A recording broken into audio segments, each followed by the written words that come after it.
नमस्कार। The review में आपका बहुत बहुत स्वागत है। आज एक बहुत ही इंटरेस्टिंग अभी का न्यूज़ लेके आया हूँ। बिहार सरकार ने बहुत सारे छुट्टियों को रद्द कर दिया। अभी अभी जो न्यूज़ आया है, आज सोमवार 27 नवंबर को बिहार में ईद बकरीद पर स्कूलों में 3 दिन की छुट्टी, रक्षाबंधन तीज पर अवकाश बिल्कुल नहीं। 2024 का कैलेंडर जारी हो गया है। छुट्टी तालिका में इस बार कई बदलाव किए गए हैं।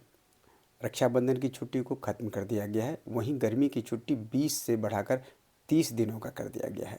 ये थोड़ी सी राहत वाली बात है, लेकिन आगे है ये राहत वाली नहीं है। विभाग ने इस बार यह भी तय कर दिया है कि गर्मी की छुट्टी के दौरान शिक्षक कर्मचारी जो भी सामान्य है अन्य दिनों की भांति ही स्कूल आते रहेंगे, यानी कि आपकी छुट्टी नहीं है। दिवाली में 1 दिन और छठ में 3 दिनों की छुट्टी रहेगी बस। दीपावली के अंदर सिर्फ 1 दिन और छठ में 3 दिन की छुट्टी रहेगी बस। तीज और जितिया जो पबनी होता है, तीज और जितिया पबनी जो माताएं बहनों के लिए बहुत अहम पबनी होता है। तीज में तो पूरे दिन 1 दिन तैयारी के लिए लग जाता है और 1 दिन पूरे फास्ट रहता है, अगले दिन पारण होता है। और जितिया तो बहुत कठिन व्रत है हमारे बिहार के माता बहनों के लिए, लेकिन उसकी भी छुट्टी आपकी ख़त्म कर दी गई है। जितिया में भी छुट्टी नहीं मिलेगा और तीज पर भी छुट्टी नहीं मिलेगा। ईद व बकरीद की छुट्टी 3 दिन की रहेगी, 3 दिन की होगी। 2023 में ईद पर और बकरीद पर 2-2 दिन की छुट्टी थी। ईद पर 1 थी, बकरीद पर 2 दिनों की छुट्टी थी, जो अब ईद पर 3 दिन होगा और बकरीद पर भी 3 दिन की छुट्टी होगी।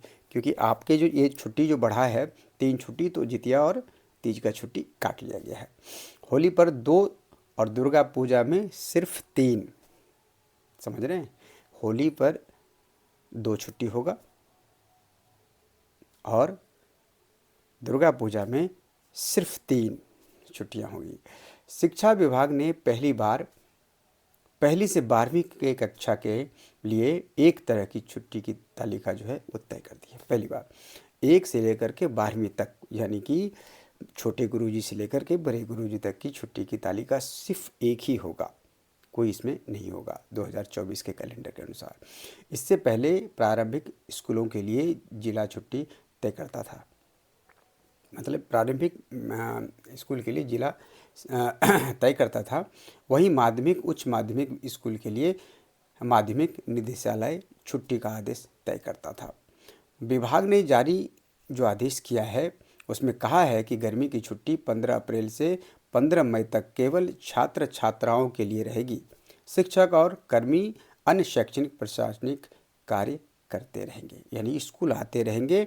इस दौरान शिक्षक अभिभावक की मीटिंग भी होती रहेंगी, यानी कि आप छुट्टी में, गर्मी छुट्टी में छुट्टी नहीं होगा, आप स्कूल आते रहेंगे। और इस बीच में अभिभावक, स्टूडेंट के जो माता पिता है, अभिभावक, उनके साथ आपकी मीटिंग होती रहेगी। किसी जिले में विशेष अवसर पर यदि जिला पदाधिकारी किसी प्रकार का अवकाश घोषित करना चाहें तो उन्हें मुख्यालय से अनुमति लेनी होगी। अपने मन से प्रधानाध्यापक भी इसे नहीं कर सकता।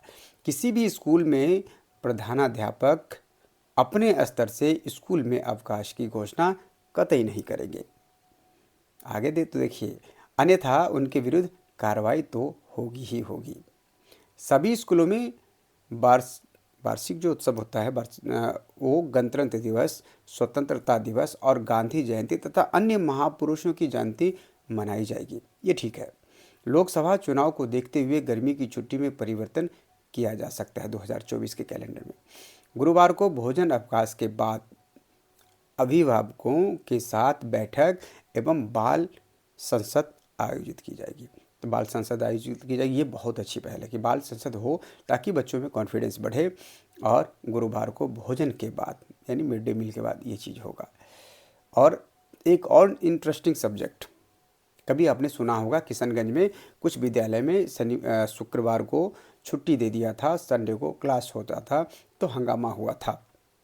वो अनाधिकृत था, प्रधानाध्यापक अपने स्तर से या बीईओ सीईओ करते थे। लेकिन अब जो है ये सरकारी रूल्स में आया। शुक्रवार को साप्ताहिक छुट्टी व रविवार को कक्षा चलेगा। विभाग ने जारी आदेश में कहा है कि राज्य के सभी उर्दू प्राथमिक, मध्य एवं उच्च माध्यमिक विद्यालयों, मकतबों जहां साप्ताहिक अवकाश शुक्रवार को रहेगा, वहां रविवार को विद्यालय खुलेंगे। साथ ही यदि कोई विद्यालय मुस्लिम बाहुल क्षेत्र में अवस्थित है और उर्दू विद्यालय की तरह शुक्रवार को साप्ताहिक अवकाश घोषित करना चाहता है तो वो जिला अधिकारी से अनुमति प्राप्त कर घोषणा कर सकते हैं। ये आपके ये आदेश हैं गुरुजी गणों। मतलब सरकार कुछ भी कर रही है आपकी जितिया जैसे, क्योंकि 40 से 50% महिलाएं जिस राज्य में शिक्षक हो उसमें ये सिर्फ शिक्षा विभाग में है ये चीज़ सारे। उस दिन बैंक बंद रहेगा, सब कुछ रहेगा, लेकिन फिर भी आपको आना है, आपको स्कूल में जाना ही जाना है।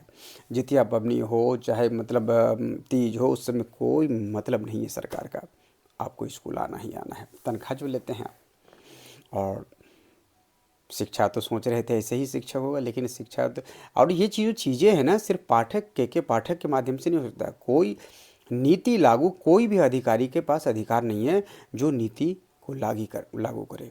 नीति तो सरकार लागू करता है।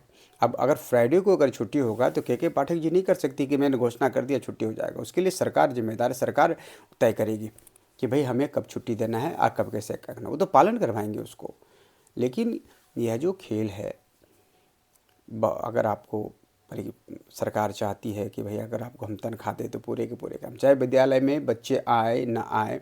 वैसे ही शिक्षकों पर इतना सारा बोझ है, इतने सारे फाइल डेली का डेली 10-12 मतलब फॉर्मेट आता है, इसको फिलअप कीजिए, ये कीजिए, क्योंकि पढ़ाई थोड़ी ना चल रहा है स्कूल के अंदर। स्कूल में सिर्फ फॉर्मेट तैयार हो रहा है, पता नहीं इतने कागजात कहाँ रखेंगे सरकार।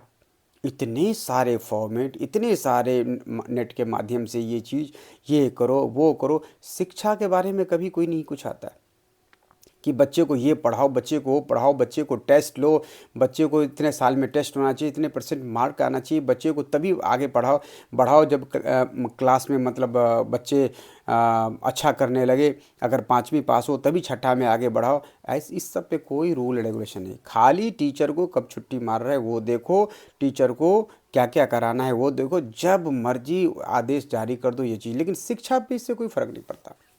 बच्चे पढ़ाई लिखाई करें नहीं करें इससे कोई फ़र्क नहीं पड़ता। झूठ मूठ का साबुन धोने तक का फंड जारी कर दो, किसके घर से जा रहे हैं पैसे? कोई भी शिक्षक किसी भी स्कूल के अंदर क्या साबुन रखता है? इस पर एक एपिसोड लेके आऊँगा कि मेंटेनेंस के जो पैसे स्कूल में आते हैं वो कहाँ जाता है, उस पर किसी का ध्यान नहीं है। लेकिन शिक्षकों को छुट्टी काटने पर ध्यान है, शिक्षकों को क्लास में लेकर, मतलब वहाँ जो बैठ के जो नीति तय करता है, ग्राउंड लेवल के कोई लोग तो है ही नहीं। ग्राउंड पे क्या हकीकत है, मुझे लग रहा है सब अमेरिका लंदन से पढ़ के आया है और वही रूल्स कल्चर्स यहाँ लागू करने की कोशिश कर रहा है, और रिजल्ट आप लोगों के सामने है। तो शिक्षकगणों, वीडियो को पुनः देखिए कि आपके छुट्टी कितने कटे हैं, कितने वो चीज़ हैं, और ये कतई ठीक नहीं है। ये चीज़ फिर इसका विरोध होना तय है। राजनीतिक गलियारों में इसका विरोध शुरू होगा, और शुरू होने के बाद निश्चित तौर पर इस आदेशों को वापस लेना ही पड़ेगा, ऐसा कुछ है। अरे एक देश है सेकुलर, हमारे एक कंट्री है, एक कंट्री के अंदर दो दिन की छुट्टी, ये क्या चीज़ हो गया? ये तो गलत है। फिर तो कल को मतलब हिंदू कहेंगे हमें मंगलवार को छुट्टी दे दो जी, हम मंगलवार को हनुमान चालीसा पढ़ने जाते हैं। तो ये सब ठीक नहीं है। वन कंट्री वन रूल कहीं आप ला रहे हैं, सब कुछ करने की कोशिश कर रहे हैं, और ये चीज़ सारे दे रहे हैं, ये गलत बात है। एक स्कूल में अगर मुस्लिम बहुल नहीं हुआ तो क्या हुआ? उसमें बच्चों में उनके कई बच्चे जो होता है कि एक अगर हिंदू बहुली अगर मतलब स्कूल है उसमें 20% 30% बच्चे मुस्लिम पढ़ते हैं। कहीं जहाँ पर मुस्लिम आबादी ज़्यादा वहाँ स्कूल है उसमें भी बच्चे पढ़ते हैं, 10-20% हिंदू बच्चे पढ़ते हैं। तो इसका क्या मतलब होता है कि उसके लिए छुट्टी अलग कर दो? सरकार को सोचना चाहिए कि हम कर क्या रहे हैं। खास करके के पाठक जी को सोचना चाहिए कि जो हम आदेश जारी कर रहे हैं क्या वो सरकार दे रही है आपको फॉर्मेट जारी करने के लिए? आप अपने मन से मतलब करते चले जा रहे हैं, उसका परिणाम कुछ भी हो, ये चीज़ बिल्कुल गलत है, और इससे इसका दुष्परिणाम होगा। और शिक्षा में तो कोई बढ़ोतरी नहीं हो गया, नहीं हो रहा है बिल्कुल नहीं हो रहा है।